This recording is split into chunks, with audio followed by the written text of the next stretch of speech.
Donc bonjour à tous, nous sommes avec Florian qui nous revient donc du WCQ Toulouse le week-end dernier. Est-ce que tu peux nous parler de ce que tu jouais, de tes résultats, ton report, etc. Alors, du coup, à Toulouse, on était 140 joueurs. Je jouais SS comme d'habitude. J'ai fini 10ème à l'issue des rounds. J'ai fait 6-2. Je perds contre un Orcust et un Salam. Et en top, je gagne contre un Orcust contre qui j'ai perdu en round. Je gagne contre SS et je perds contre un Orcust avec Order. D'accord, d'accord. Est-ce que tu peux nous parler un peu de la méta? Ce que tu en penses? Au niveau de la méta, je trouve qu'on a une méta un peu triangulaire avec SS, Orcust et Salam. Chacun peuvent se battre. Il y a vraiment des options à prendre en fonction du deck et de comment on veut s'orienter par rapport au match-up. Je me suis orienté plutôt vers Salam plus que vers Orcust. Pourquoi? Parce que je pensais qu'il y aurait plus de Salam que d'Orcust. Finalement, j'ai affronté 5 Salam au total en comptant le top et. Pardon, 5 Orcust et 3 Salam. Donc comme ça après c'était un peu le dice qui choisissait. Et puis je suis pas mécontent de tous mes choix. Ok, donc nous allons passer dès maintenant au ADL, si tu veux bien. Alors, donc je jouais donc, le 3 raies. Au niveau entrap, je jouais un compte qui était assez bas, 3 H et 3 impairs. A posteriori, je pense que Veiler en plus dans le main ou 3 autres entraps auraient fait le café. J'ai senti qu'il me manquait des entraps souvent. Là où la footgate que je joue en plus aurait pu remplacer, étant donné que je suis pas très fort au dé. J'ai gagné, je crois, trop 4 dés. Trop 4 dés de la journée en tant que Ouais, top. on est habitué. C'est ça que je jouais beaucoup d'entrap avant et c'est vrai que je me suis dit on va jouer sans entrap aujourd'hui et on verra bien. Ça a quand même payé, hein, mais. Ensuite, 3 engage, 3 rolls, 3 short. Basique.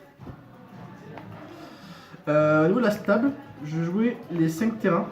Je suis passé à 5 parce que je pensais go first assez souvent. Donc du coup sur 44, il fallait que je maximise les chances d'open roll plus terrain. Terrain seul aussi faisait le café. Avoir 2 terrains en main c'est chiant mais des fois on n'a pas le choix pour pouvoir start. J'en ai beaucoup d'essais des 1. Post-side ça m'a pas trop manqué parce que du coup je connaissais ma position et par rapport au dé et par rapport justement à jouer à 41 main avec 5 en main ou 6 en main, ça fait un peu la différence d'avoir 3 terrains ou 2 terrains. Donc peut-être cut un terrain. Alors, un afterburner, un jamming, un token, c'est tout pour les one-off.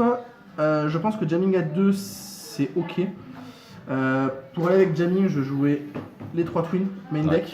Du coup, pas d'Hercule Base dans votre liste? Alors, pas d'Hercule Base parce que je pense que les match-ups, lorsqu'on a vraiment besoin d'Hercule Base, à la limite serait le match-up grindy comme Trovaco. Et en fait, ce qui va remplacer Hercule Base dans la DL, entre guillemets, c'est la présence de Sharkan. Contre Orcus, ça va aller le tempo et on va accélérer. C'est comme ça qu'on gagne le match-up, je pense. Contre le miroir, on va aller rebound sa Kagari. Donc avec Roll, on peut dire qu'on joue 4 Sharkanon. Ce qui fait qu'en fait, on va vraiment abuser des Kagari adverses. Et contre Salam, en fait, on va lui voler son Wolf pour aller recycler sa Kagari. Donc du coup, on a presque Kagari limité contre le match-up. Les match-up aujourd'hui sont quand même plus rapides. On meurt, on va dire, entre tour 4 et tour 6. Du coup, c'est vrai que Hercule n'est pas trop nécessaire. On pourrait utiliser Hercule également pour aller tuer des monstres, etc. Mais avec la présence de Hercule dans la méta et de Phalanx de Salam dans la méta, ça ne me semble pas ok. En miroir, elle reste quand même ok parce qu'on peut aller taper des links et donc piocher une ou deux cartes selon le nombre de magie. Mais je pense que chacun fait beaucoup plus le taf, notamment pour interrupt et pour voler la Kagari adverse. Parce qu'une engage fera plus 2, Hercule fera plus 2, sauf que si on a engage en main, enfin si on a Hercule en main ou Sharkan en main, je préfère avoir Sharkan. Ok. Je jouais 2 Eagle Main, je pense que je vais en cut 1 et d'autres cartes pour des entraps. Je pense que 1 a posteriori c'était le bon choix. Je suis quand même pas mécontent du deuxième, il s'est souvent fait ban sous pot des désirs. Et l'open, donc l'extra draw, c'est quand même bien pour l'auto des entraps, c'est un peu un mini call buy aussi, donc pas mécontent quand même qu'il y en ait eu 2. Le choix pot des désirs. Je jouais pot des désirs à la place de Goods parce que le draw 2 est vraiment insane. Good, ça mène 2 magies, on pioche une carte, on est content, ça fait pas avancer le schmilblick. Du moment qu'on est sous roll, on peut piocher 2, on peut jouer du guillot. J'ai fait une game contre un Salam, game 1 en plus. Je bannis 2 rolls, 2 enshore, 2 ré, 1 drone. J'arrive quand même à la gagner. Parce que justement, j'ai mon plus 2 de desire et j'ai Verkanby pour contrôler la game. Ouais, donc c'est le CA quoi qui C'est vraiment le CA en fait qui fait gagner les games et pas juste les points de vie ou juste le nombre de cartes qu'on joue dans le deck. Upstart malgré choix 41 parce que ça fait une magie en plus donc pour accélérer le compte de Engage, c'est ok dans ce deck là uniquement à 41. Merci pour la dédicace. Le Rota. Et le choix, donc les 3 Verkanbi pour contrer Salam. Je pensais que c'était ok et fort contre Orcust. Je me suis trompé, ça pue la merde contre Orcust. Contre le miroir, ça peut empêcher une Shizuku, donc ça reste ok une fois après, il faut la gérer parce qu'on sait jouer autour en miroir. Et contre les rocks, c'est bien. Après, au niveau rock, j'ai affronté donc, en round de 3 Salam, 3 Orcust, un Mindburn et un Kurako. Et contre les deux qui n'étaient pas méta entre guillemets, donc qui n'étaient pas tier 1, bah, c'était nul. Ouais, Mais pour une méta style France, qui a quand même pas mal de rogues autres que ces deux-là, et beaucoup de Salam, parce que Salam est un deck qui n'est pas cher, qui va être beaucoup présenté pour le franc, je pense que c'est un très bon choix main deck. Summon Limit était aussi à considérer, qui était aussi polyvalent contre Orcus et contre Salam, mais je suis pas assez bondé pour jouer Summon Limit et me dire bah, je suis dépendant du dé, parce que la différence entre Verkanbi et Summon Limit, ça va vraiment être le fait que Verkanbi gère un field déjà établi où Summon Limit ne fait absolument rien. D'accord. Au niveau de l'extra, le petit field center. Il est beau, il est beau. Classique pour le début, 3 Shizuku, la seule Kagari. Alors, ça t'a pas dérangé une Kagari du coup? Alors ça m'a dérangé un petit peu, sauf qu'en fait, du moment qu'on sait qu'on en a qu'une, on joue différemment. C'est pas comme si on se prenait Reaper. En fait, c'est un mini Reaper, sauf qu'avec une, on peut quand même jouer. Un match miroir, c'est vrai que j'aime bien qu'on me la banne tout court en fait. Si on banne Kagari en miroir, je pense que j'ai l'avantage. Dans le sens où moi je vais jouer avec sa Kagari, lui pourra pas jouer avec mes Kagari. Avec Sharkanon, tu parles? Avec Sharkanon notamment, ouais. Sharkanon et Ita éventuellement aussi, on va mettre la Ita directement qui est là. Ita qui va justement ramener Sunlight Wolf, qui va faire des lignes 3, lignes 4, World Sword, elle est vraiment, vraiment forte. Je l'ai pas beaucoup joué au départ, qui va d'ailleurs très bien avec le Ningirsu pour gérer les cartes à problème. Ningirsu ou Unicorn. Unicorn qui m'a fait une game contre le Salam quand j'ai fait mon pot dégueulasse. Bah, 2 plus 1 ça fait 3, on vire le monstre et on tape. C'est une bonne carte.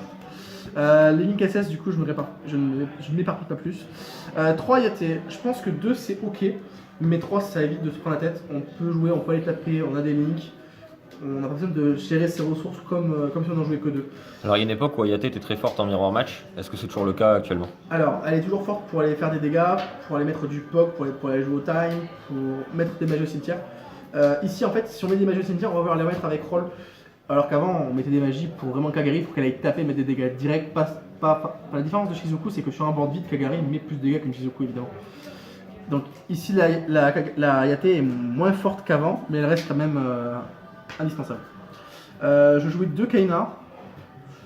J'en ai joué une seule fois 2 dans le tour. J'ai perdu le tour d'après parce que c'était contre un Orcus avec une très bonne main et il y avait beaucoup d'extenders, donc j'ai pas pu gérer le board. Et puis cycle. Une est ok, je pense, mais pareil, dans le souci de ne pas se prendre la tête sur les links et de jouer vraiment à Yu-Gi-Oh! À fond, je pense que 2 ça reste un bon choix. Le Phoenix pour gérer Order, bah, il a pris sa Fogblade de son Crescendo, je sais plus, donc après c'est un ligne de polyvalence, ça gère les problèmes, magie piège, les floods, c'est pas à côté. Bon, elle soit. Bon, je pense qu'il fait au TK, il m'a géré Métaltron. Il était pas content le monsieur quand j'ai résolu 3 engages et que j'ai tapé sur Métaltron. En même temps, il m'a dit si tu gères Métaltron, t'as gagné. Ben, j'ai fait 2 sters, j'ai pété 2 MP, j'ai résolu 3 engages en un tour et il est trop fort. Celui que j'ai pas joué dimanche, Aramax. Aramax en testing, il était vraiment clutch parce que c'est une carte à problème pour les autres decks en fait. C'est un gros tank qui meurt pas. Et il suffit d'avoir une seule fois Eagle Booster pour le protéger de sa réponse pour le gérer. Et c'est quasiment game loss en fait. En testing, à chaque fois que j'ai protégé une fois d'Eagle Booster, il m'a fait gagner. Et puis j'ai n'importe quoi. Du coup, ça reste une bonne carte. Au niveau du side, toujours les lancers A pour gérer Orcus et Thunder. Thunder qui est un match qui est beaucoup moins représenté en WCQ et nationaux aujourd'hui. Le deck ne gagne pas beaucoup d'events, il a du mal à se créer de la place, mais ça soit quand même un bon deck. Il manque beaucoup de maîtrise, il est moins stable maintenant qu'on n'a plus Sorceress. Mais on a toujours les cartes qui sont polyvalentes pour les plusieurs match-ups, notamment les match-ups loop. Que 2 points top, je pense que 3 c'est ok maintenant comme miroir, on peut faire de la value, c'est surtout pour le match-up Salam. On peut monter à 3 mais 2 suffisent. 2 Veilers pour Salam et Orcust. Je pense en jouer 3, main deck en plus parce que j'aime bien jouer avec des entraps. Maintenant je jouais Ghostwire en plus dans la DL, c'était notamment pour le miroir, j'ai affronté qu'un seul miroir de la journée, un seul trou, je pense qu'ils sont quotables. Dans le sens où aujourd'hui on n'a pas trop peur de SS et on a plus peur de ses back rows et on peut presque accepter qu'il fasse une fois roll. Après, c'est du managing de ressources pour gérer le rôle. On peut gérer notamment avec les Twin Twisters ou autre. 3 main control que j'ai quasiment pas cédé du tournoi. En vrai, je tombais contre les match-ups de la méta que je m'attendais. C'était surtout pour le miroir, pour être stable. Il y a quasiment plus de miroir. Je crois qu'il y avait 10 decks sur 140 qui étaient DSS au WCQ. Ça reste une bonne carte dans la globalité, mais je sais pas pourquoi cut au niveau de la decide pour les rentrer contre un match-up Salam où c'est vraiment fort. On peut aller voler le loup et recycler ses guerriers gratos. C'est pour ça surtout qu'elle était là. Mais je les ai pas joués, donc à voir si elle peut pas les remplacer. Grosse MVP également par contre du tournoi, c'était la Duster. Contre True Draco, contre tous les rogues et contre le miroir. C'est vraiment insane.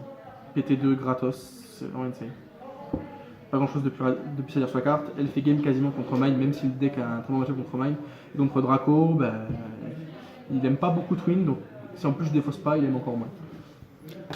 D'accord. Est-ce que tu aurais, bon, t'en as déjà un peu parlé, mais est-ce que tu aurais des changements à faire sur ta decklist du coup? Je pense qu'en side, on peut cut les main control. Main deck, là, comme ça, je dirais de virer un Eagle. Peut-être un Twin pour mettre des end-traps en plus par rapport au style de jeu. Area 3, j'ai quand même bien aimé. Ouais, peut-être ça. Peut-être virer un Eagle et un Twin éventuellement pour entrer 2 end-traps.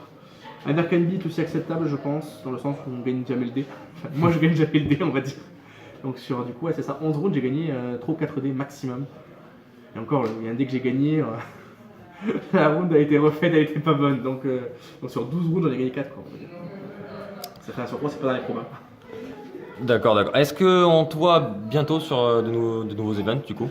Je serai présent à Nîmes, je serai pas là pour le CDF malheureusement, et je serai là pour l'Europe. D'accord. Bon, ben, en espérant te revoir top bientôt sur un des prochains gros events qu'il y aura. Et on te remercie encore pour ta vidéo et bien joué encore pour ton top. Et grosse dédicace à la GCG, et grosse dédicace aussi à Jordan qui a fait une grosse perf pour le tournoi de Toulouse. À 140 joueurs, avec ce deck là, c'est vraiment bien. D'ailleurs, allez voir la vidéo qui est dans la chaîne. Allez, merci à tous. Ciao Allez, Flo.